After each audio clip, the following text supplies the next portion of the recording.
right. Special treat for you guys. I'm sitting here with the CEO of a company called PhotoShelter. You may have heard of them, Andrew Fingerman. He and I are going to discuss a bunch of topics. We're going to dive into the company itself and the inception of it, how it's going, all that stuff, and how he's positioning the company in the sort of ecosystem of other photo sharing companies out there. And then we're going to talk about something that's near and dear to, I know, a lot of the This Week in Photo listeners' hearts, and that's money, and is the profession of photography still viable in 2013 and beyond? So Andrew, welcome to the show. Thank you, Frederick. How are you? I'm doing great. So let's jump right in. So you run the company, you run the show over at PhotoShelter. Where are you guys? You're in New York City? Yep, we're based in New York City in Union Square. We have got a great office overlooking the Green Market in Union Square. So Mondays, Wednesdays, and Fridays, we've got fresh veggies and all kinds of local produce outside. Wow, that's cool. That's a choice spot. Very different from California. Well, I'm sure you get your live and local as well. Absolutely. So day in the life of a CEO. Well, first of all, let's. How did you become CEO of PhotoShelter? What was your sort of path of ascension there? Sure. To tell that story, I'll start with the company's history itself. PhotoShelter was founded in 2005 by a team of engineers. So they were actually the engineers that they were the people that were first started the company hotjobs.com. Mm-hmm, mm-hmm. You may remember them from the original .com. I remember Hot Jobs, yeah. Job site. And their friends who were a group of professional photographers. And the fun thing about the company's history was that they came up with this online archive that was essentially, a way to back up your photos on a database online and have access to them no matter where you are. Mm-hmm. This was essentially the cloud before anybody was calling the cloud the cloud. Before it got the label. Right? Yeah, before the cloud was cool. Yeah. So initially, PhotoShelter started strictly as an online archive for your photos. Mm-hmm. You upload your photos to PhotoShelter. They become accessible to you and your clients no matter where you are in the field, no matter when your clients need them. So everything from the get-go was built in using technology to make photographers' lives easier. Sure. So they upload with the metadata, so everything is searchable and has the ability to be organized online. But then over time, we built more and more tools on top of PhotoShelter in response to the pro photographer community's needs. So the display capabilities evolved from just a PhotoShelter page to a customizable website.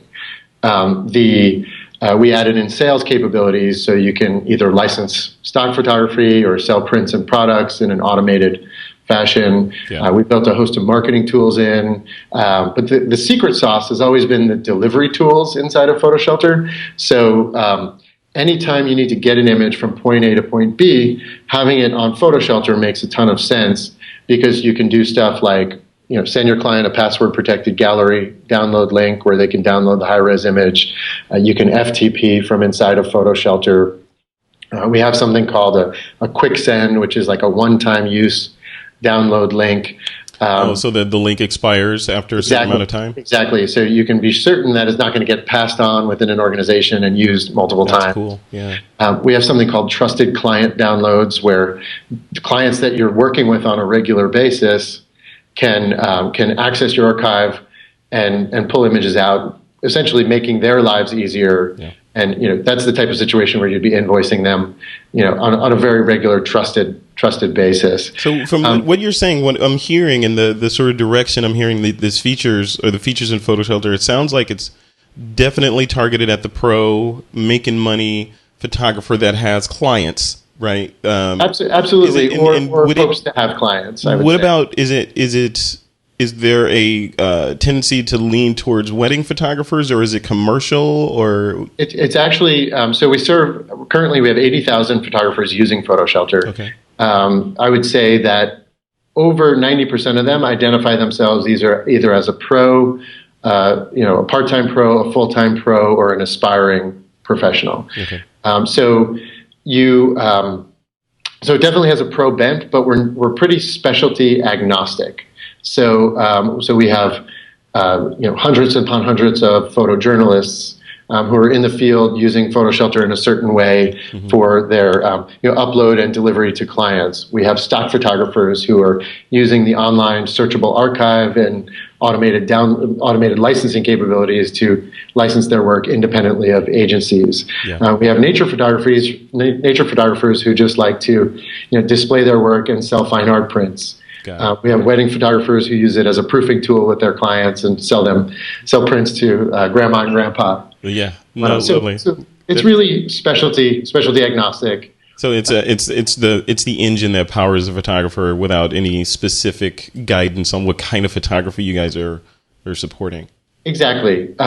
We like to think of PhotoShelter as a tool for helping you get business, do business, and keep business. Yeah. The keep business part is interesting. We'd probably delve into it later because I promised I'd tell you about the history. Yes. But the keep business part is like, how do you use technology to make your clients happy? So how do you surprise and delight customers, right? Exactly. So get back to the history. So the history. So we had a team of tech guys and a team of professional photographers who came together, and the evolution of the company was such that they just kept making the product better and better for their friends, really. Yeah. And that responsiveness helped us grow. I would say, for the first several years of the company's existence, word of mouth was the number one source that people would cite as how they found out about PhotoShelter and how they came to know PhotoShelter would be something for them. Yeah. I joined the company in January of 2008 as the head of marketing. And so if you think about it, this is a lot of tech companies have this trajectory where initially the product sells itself. Right. And you have, it's a very engineering driven culture. Yeah. And they were, getting to a point in the company's development where they said, okay, now we need marketing to continue driving the growth of this company. Yeah. So my job was to bring a more formal, almost marketing maturity to the company. And that's really on a couple different angles. One is how do we get new customers, but also it's how do we engage the existing customer base to make sure that people are taking advantage of all the different tools that we're adding into the product and staying highly engaged. Yeah. So I actually ran marketing for 5 years, and last April I came on board as CEO. Alan Murabayashi, who was the CEO and co-founder of the company, he stepped into the chairman role. We still have Alan very, very involved. We're sending him. I'm sure he's not going to complain about it. All over the world. Nice. He's meeting with our customers in various cities. We just had a bunch of happy hours in Asia that he ran. And he does a lot of speaking for us, and we meet very regularly for strategy. But I'm now responsible for the day-to-day management and growth of the company. That's cool. So speaking of the day-to-day management piece of it, I'm going to segue this into just sort of the landscape of the image sharing or photo sharing services out there, right? Sure. So, I mean, it's a crowded landscape from a photographer standpoint, which makes it hard to choose. So people don't know, I'm a wedding photographer, should I just pick Pictage? Or should I go with SmugMug, or should I use Zenfolio, or should I just build a WordPress site, do it myself, or now I can do something on 500 pics. There's all these places where photographers you can share your images, but from my standpoint, photographers should pick a horse and ride it. You're not going to be on all these different places. So as the CEO, how do you position PhotoShelter in that group of competitors? And of the ones I mentioned, maybe they're not all competitors, in your eyes. And I'll be totally candid, because I think that there's elements of our service that overlap really significantly with a SmugMug or Zenfolio, and there's elements of our service that we significantly differentiate ourselves from a SmugMug and a Zenfolio, of those that you mentioned. Likewise, I think if you go to photoshelter.com and you look at our website and you say, okay, what are these guys selling? What am I going to get here? The first thing that hits you is I can get a portfolio website, right? And any photographer that's looking to display their work online will tell you I can get a portfolio website anywhere these days, right? So I can build something for free. I can do something through WordPress. I can get one. I can spend $4,000 through a high-end website company or a custom development company. So what do I get that's different via PhotoShelter? And likewise, if I'm just somebody that wants to share my photos with either my fans or my audience or my clients, what do I get that's different from PhotoShelter? Yeah. So from day one, PhotoShelter has differentiated itself as a professional's solution. And like I described in the early days when they built in the features and functionality that were designed for their friends. Mm-hmm. They really went overboard in making sure that it was a tool that you could fit into your unique workflow. Yeah. And if there's anything I've learned in the almost 6 years I've been with this company now, mm-hmm. is you don't go to a photographer and tell them they need to change their workflow. Right. Yeah. Don't mess with the workflow. Yeah. Right? When you say the PhotoShelter is designed specifically for the photographer or the professional photographer, what does that mean? Like, how do you differentiate a professional photographer from the dentist who shoots on the weekend, is not a professional photographer, but is a highly competent shooter and has the same kind of needs as the pro? Is there a line between those? Yeah. So I think those lines are certainly blurring, and I have a feeling we'll talk about that. Yeah. But for a professional photographer, if we want to be the professional photographer's online image archive, here's what we need to do. We need to accept a variety of different file formats, not just JPEG. Mm-hmm. A lot of the other services out there strictly enable you to upload JPEG. So we, while they might tell you you can have unlimited storage, the file sizes are limited and the file formats are limited. PhotoShelter, you can upload everything from RAW to TIFF to JPEG to PSDs. That was actually on my list to ask you, by the way. So that's one big advantage. If we're calling this an archive for your photos, it has to be your archive. You have to be able to upload the original quality photo, make sure that can be accessible to you and your clients. Yeah. So I can take just so I can paint a use case picture. I have a library of, say, a terabyte of raw photos from the last year or so. I can sign up for PhotoShelter and I can put all of those raw files. Our pro account actually comes with a terabyte of storage, and you can do all raw if you'd like. Wow. Okay. Okay. So then it goes from the capability to the sort of robustness of the tool itself. Mm-hmm. So another good example is the depth of what we let you sell or enable you to sell. So with PhotoShelter, you can get set up to sell prints and products. We have 4 automated print vendors that are integrated with PhotoShelter, but we also have a print vendor network of over 200 printers throughout the world who you can simply send files to through PhotoShelter. And so the integrated print vendors have all the pricing built into PhotoShelter, all the deliveries built into PhotoShelter. The print vendor network, which is the additional 200, is simply like you send the file with all the specs and you work out the shipping and delivery on the side. Separately. But it's designed to make your life easier as a professional. We let you sell stock photography through PhotoShelter, and we're the only provider out there that has a built-in rights managed pricing calculator. So you can sell rights managed photos, much like you would find at a Getty Images. And your customer would go and price out the usage, and then it spits out a price, and they could pay with their credit card. But you could also, if you're more into royalty free, you can adjust your sales to sell royalty free as well. Yeah. So it's really sort of the depth and breadth of your sales options and how we give you the flexibility to customize it around your own way. The other thing with PhotoShelter is you can actually set it up to you are the merchant of sale. So there's a lot of services out there where you're sitting around waiting for a check. Mm-hmm. You have to hit a certain threshold of sales before they'll cut you a check. The sale actually happens between you and your client. So you can integrate a PayPal account or Stripe, which is a PayPal alternative, which we're very, very fond of. Yeah, I'm fond of Stripe as well. Stripe is really great, cool. And it integrates really sweetly with the PhotoShelter websites. You can set up a merchant account directly via authorize.net.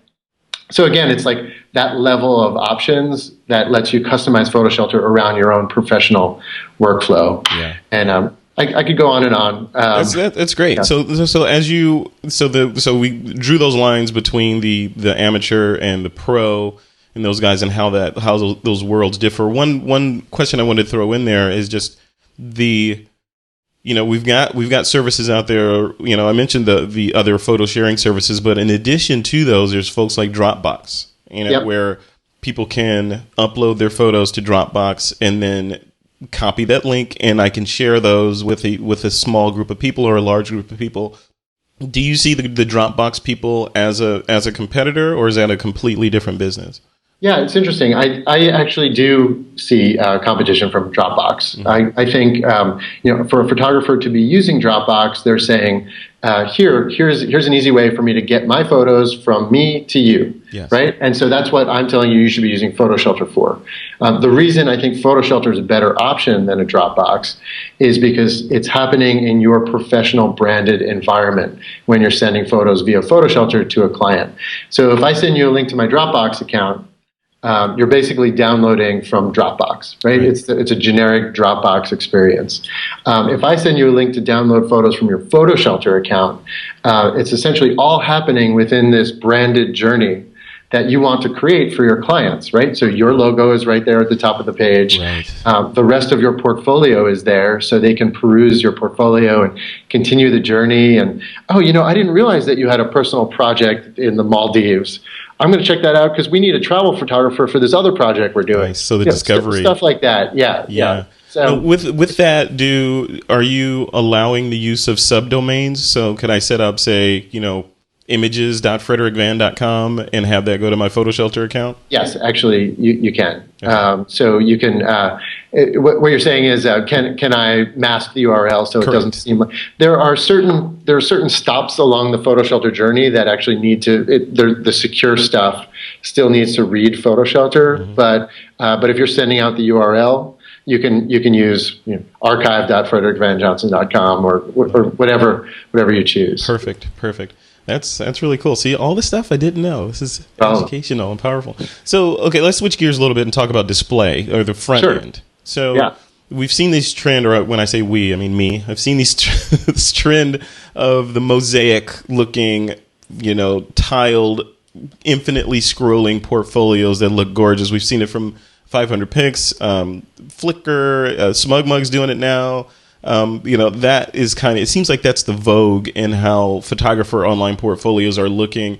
And I'm looking at you guys at your site. I know you launched a new thing called Beam not too long ago. Yep. Can you talk about that a little bit and how that fits in?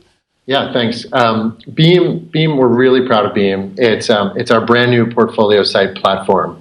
So what we were finding was, so PhotoShelter has offered customizable websites since 2008. So we built the customizable website platform in 2008, and there were things that we wanted it to do now, or actually as of a year ago, that we saw the design sort of zeitgeist was moving in a certain direction. Right. Mobile was obviously a very significant need. The ability to integrate and display videos inside of your portfolio website alongside of your photographs was also a really important need, and also the connectivity of other services. So, can I display my Instagrams and my Tumblrs inside of my branded my branded photography portfolio? So we set about building an API essentially. So that's an application programming interface. So think of old PhotoShelter, which is a very strong, very robust database for your images. And then this layer, which is our API, and then Beam, which is the new layer on top of PhotoShelter. Mm-hmm. So Beam is built in all the latest coding technology, highly mobile compatible, mm-hmm. Very flexible, and what they call extensible. So it enables us the flexibility to innovate on top of PhotoShelter much faster and with more flexibility than we've ever had before. So Beam is really the first thing we're doing on top of this platform. Cool. So the portfolios, we started this just 2 months ago, actually. We have 4 portfolio templates. And just about a week and a half from now, we're going to be launching our 5th template. And it's very different and very exciting looking. It's really to flex the muscles, to show people exactly how the extent of the capabilities and the breadth that Beam gives us to offer a unique photography portfolio website. Very cool. So we're going to have, depending on when this goes live, around what date and year will that be? So it'll be this year, September of this year. You'll see September it's actually a storytelling based template. So anybody that has a story to tell, whether it be from start to finish or ongoing fashion, can set up these really cool galleries with text around the images as desired, and the images are big and beautiful. It's almost upsetting that I'm even talking about it right now because I should be showing it to you. I want to see it. But I'll tell you, we'll be able to share some graphics of the Beam sites. The intention of the Beam design was to comply with this new modern feel of big and beautiful and highly responsive sites. Yeah. So the image itself scales down to the mobile device and up to the 24-inch monitor that hopefully your buyers and clients are using. Yeah. And it's very elegant. The sites are very elegant. You can pull in your Instagram feed. You can pull in your Vimeo feed. Oh, wow. You can pull in your Tumblr or WordPress blog. And the cool part is you can actually add any additional amount of content through our custom web pages as well. So you're not just limited to displaying your photo galleries, but you can add additional pages with our HTML editor, really as deep as you want to go with it. So you can add tear sheets and rate cards and whatever your custom needs are to support your photography business. What does the ideal PhotoShelter customer look like? And in that, let me frame that correctly. How is the ideal customer using the site? Are they using PhotoShelter as their primary web presence and aggregating their other social presences into PhotoShelter? Or are they using PhotoShelter as this is my portfolio over here and here's my WordPress over here, and Yeah. We think that it's that the ideal customer will use PhotoShelter as a portfolio, will integrate their blog. We don't offer a blog service, but so that's why we think weaving in your WordPress blog or your Tumblr blog makes a lot of sense. But you're not just using PhotoShelter for display purposes. If that's the case, you're probably only using 1/8 of the capability of the system. Yeah. So we want somebody that's going to be using PhotoShelter to share and help clients or their fans view and attract new clients to their website. But we think that you really benefit by using the online archive to make sure your images are backed up and accessible online. Yeah. Using our delivery tools to send photos and make them accessible to your clients. Using our marketing tools to attract new business. Yeah. We've worked really hard on the search engine optimization of PhotoShelter websites, as well as the social integration to make sure that things are marketable. There's an address book inside of PhotoShelter, so you can send out image galleries to your clients, and it's really a very powerful tool. So the more you use the different facets of PhotoShelter to either grow a business or maintain business relationships and differentiate yourself as rock solid, reliable to your clients, that's when you're going to be able to justify continuing to use PhotoShelter. So if you're having success with it, we think you're going to be with us for a really, really long time. Well, let's talk about that business piece of it, and that's I want to close on that side of it. There seems to be the sentiment that the photographer is an endangered species, right. Or rather the professional photographer. The amateur and advanced amateur photographer is an expanding, growing group of people, but it seems like the professional photographer that title seems to be, more and more endangered. We see it with newspapers, like, in Chicago, we saw them lay off their photography staff to replace them with reporters carrying iPhones. We've seen it all over the place, So And with these cameras, even the iPhone that was just released has a insanely cool camera in it, I think. I haven't played with it yet, but from the specs, it looks pretty cool that you're going to have in your back pocket all the time. What does this mean? And is it still viable to consider photography or being a professional photographer as a career choice? Yeah. So the first thing I would say is, I think, over the last several years, there's been lots of, the doom and gloom and the talk of the decline of professional photography, and with good reason. You cited the newspapers, the stock agency business model being upended, the availability of outstanding cameras, put in the hands of okay business people, creates competition for photographers. I think, especially independent photographers that I know are, constantly worried that, somebody else is waiting outside their client's door who can, deliver the product, equally as good as them, or quicker or faster, etc. And so I think, so I'm not going to downplay the notion that the industry has shifted significantly. We've gone through a period of decline, and it's been very upsetting to watch for the outstanding professional photographers who have lost business over time. That being said, I think the endangered species, there is no extinction fear. The professional photographer, as a career, will remain very viable for a certain kind of professional photographer. So you can take the best possible camera you can think of, put it in the hands of a really good hobbyist or amateur who can make outstanding images, but that still doesn't make them a professional photographer. And there's things that professionals need to continue doing to differentiate themselves in the eyes of the client.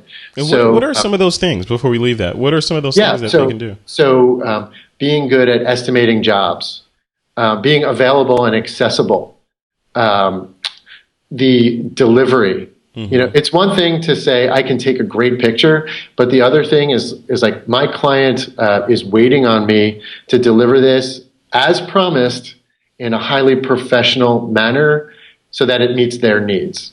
And that sounds like basic business, right? Like, what the customer wants, and you add your value and you deliver it to them. But I would tell you that in photography or any other business, that's a huge differentiator between an amateur and a professional. Totally agree. The ability to be, I said it earlier, rock solid, reliable for your clients. That's how you have the clients keep on coming back for more, not looking beyond you as their favorite photographer. I brought some stats with me. Cool. Because I don't like to just kind of make these blanket statements and say data. We love data. Like, photographers have nothing to worry about. But every year we do. I'm sure you've noticed we do a lot of research at PhotoShelter. If you go to PhotoShelter.com, there's a free guides link at the top of our website. We have about 35 free downloadable instructional guides for photography, for professional photographers on all kinds of business topics. Cool. Whether that's growing a business or learning search engine optimization for photographers, or pricing and negotiating. But every year we do a buyer survey, and we go to advertising and editorial buyers. We go to publishing companies. And we actually partner with Agency Access. I think you're probably familiar with them. They have this huge database of anyone who's buying photography in a professional, professional manner. And we field a survey to them. We do it every year. The 2013 survey is not yet available. But one of the things that we learned from the survey, I'm just looking down at my data here, is 60% of the buyers we surveyed said that they try to hire new photographers, which is cool. So I think that actually speaks to not doom and gloom, but rather hope for up and coming photographers who are looking to get hired. You're looking for fresh, right? Fresh and new. Yeah. Now, breaking in isn't easy at all. and that'll always be a challenge. But that's always the case in That's any everything. industry. Yeah, it's everything. So you have to figure out how you're going to market or how you're going to get an entry point into an organization to sell them your work. Yeah. And I think the phenomenon will always remain that buyers, whether that be editorial, photo editors, commercial buyers, publishers, they like to work with the photographers they like to work with, right? Because it mitigates the risk for them. If I know that you've delivered professionally for me in the past, there's a much better chance that you're going to deliver professionally for me again in the future. That's right. So I'm likely to use you rather than some fresh face that I have. What you were saying before about the professionals delivering, or just sort of having that attention to detail. I was having a conversation with someone a while back about that very thing, and the analogy that they drew was the hamburger, right? You could be the advanced amateur that knows how to take the photo, and that kind of represents the patty, the hamburger, the meat in the hamburger, right. Assuming that you're not a vegetarian or anything. But that represents. You can look at my Instagram feed. You'll see it's food out there. Yeah, but slab bacon I cooked the photography itself and being competent at the photography represents the hamburger patty. But the professional makes the hamburger. Everything from the top bun all the way down to the bottom bun, and that's the first touch point with the customer. The the meetings with the customer, everything is branded and professional all the way through to the end bun or the bottom bun, which is the final delivery of the product, which has that fit and finish and white glove treatment. Exactly. All that together equals the professional experience. Whereas if you're an amateur and you're not, you're not interested in brand building or that sort of thing, you may be just good at one or two of those things. Exactly. Yeah. That's to loop the conversation back around. And I'd be a lousy marketer if I didn't. But that's why we encourage people to use PhotoShelter to deliver the end product of a shoot to their clients, because it's in that branded professional environment rather than just dropping off a drive that is totally generic, right. And you don't know what's going to happen to the drive, or a Dropbox that's totally generic, and anybody can use Dropbox, but. Yeah. But the PhotoShelter website, where you have a distinct gallery set up for the client, it's happening in your branded environment, and you, the photographer, have statistics on what they're downloading, and you can follow up with them to know exactly what's been downloaded and how it's going to be used. Mm-hmm. So the other thing I would say then is So, if there's this distinction between professionals and amateurs, then what is the niche of professionals that's going to sustain themselves? Yeah. And those are the ones that are truly embracing the shifts in technology to either differentiate themselves on a skill basis or on a client service basis, or on a marketing basis too. And that we could probably spend another hour talking about, how to embrace marketing. But I'll say this, the everyone is a photographer comment now, centers a lot around Instagram and these filters, and I know plenty of professional photographers who have embraced Instagram to build audience, and that's led them to additional jobs. But it's a tool. Instagram, like anything else, is a tool. And I think a trap that a lot of people get stuck in is when I forget who said it, but there was this quote: when the only thing that you have is a hammer, everything looks like a nail, right? Yeah, exactly. So Instagram is a tool, and as long as you understand what's going on Instagram and you're cognizant of their terms of service and all that, then it's fine to use, but it's not the end all be all, right? Yeah, and you figure out a way to fashion it to your own business in terms of how you're going to build audience. Mm-hmm. The example that I love to use is our friend Brad Mangian, who is he's a freelance sports photographer based in San Francisco. Yeah. He shoots baseball, often for Major League Baseball and for Sports Illustrated. Has developed a massive following on Instagram because of the access that he gets thanks to his I guess I'd call it regular job. Sure. His Instagrams have gotten so popular that they've actually been published in Sports Illustrated, and he got a book deal. So he has this great baseball Instagram book that's now on the market. That's great. You can find it on Amazon. And then there's plenty of photographers that we know now that are getting hired to Instagram for major publications. Like Landon Nordman is a New York-based photographer here who does a lot of Instagramming for the New Yorker.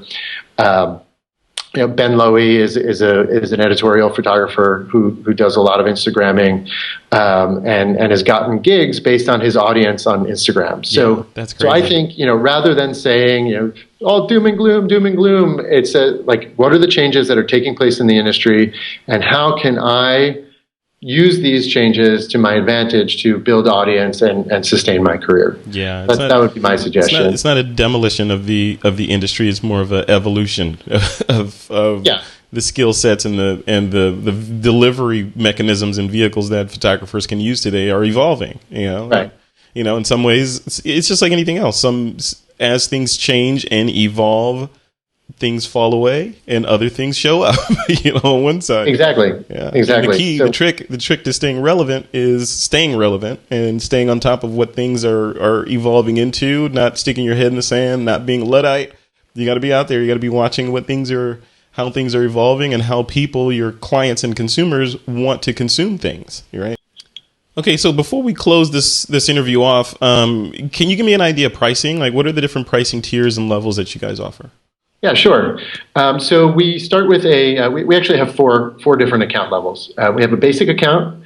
The basic account gets you 10 gigs of storage for your photos online, one website template, and then access to all of PhotoShelter's marketing tools, image delivery tools, etc. Gotcha. Then we have a standard account. Standard account is our most popular account, and that's $29.99 a month, or $329 a year. Okay. And that gets you access to 10 different of our classic website templates and all of our Beam portfolio website templates. So the new platform. You get 60 gigs of storage, and all of our marketing and sales tools. Then we have a pro account, which is $49 a month. $549 a year. Yeah. And that's our highest individual photographer account. And with that, you get a terabyte of storage, access to all of our web classic and new Beam templates.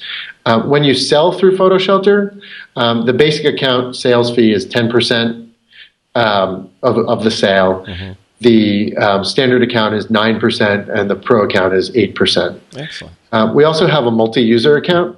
And so the difference there is it's intended for organizations. So photo departments, universities use a lot our multi-user account. We have a lot of sports teams using our multi-user account, mm-hmm. corporations, even small agencies. And that's designed to manage the work of multiple photographers and have multiple editors accessing the account, multiple clients accessing the account. And so it's a more robust version of the individual photographer account. And that's $3,300 a year. Cool. And all this stuff is at photoshelter.com, obviously. Any other places where you'd like the listeners to go check out? So photoshelter.com is key. Mm-hmm. You can also find us on Facebook. Facebook.com/PhotoShelter. We're on Twitter. We have a very active Twitter and Google Plus community. We do, like I mentioned, we do a ton of content. If you never ever come to PhotoShelter and never ever sign up for our service, but if you're an aspiring or professional photographer for years, I would suggest you check out our educational content. We do webinars every month. Some are based on our own product, and we always have guest webinars every month too. So you'll find that on our website. If you go to photoshelter.com/free guides, you'll find all of our downloadable guides, and they're not these crappy 10 pagers. We actually research very heavily and release a new one every month. They're 30 to 50 pages of really, really good content. We interview very successful photographers who are experienced in whatever the topic is that we're talking about, and it's worth checking that stuff out. It's sort of we like to think of the tools will get you so far, but if we can provide content around those tools, then we meet our goal of PhotoShelter being the place where we make your photos more useful and valuable. Wonderful. Andrew, thank you for taking the time out on this, what is it, Friday, to chat with me. I'm sure you got things to do, but you're sitting here chatting with us on This Week in Photo, explaining all this cool stuff to us, so I appreciate that. It's a pleasure. It's really good to catch up, Frederick. All right. Well, cool. Well, you have a good rest of your day. Thank you. You too. Okay.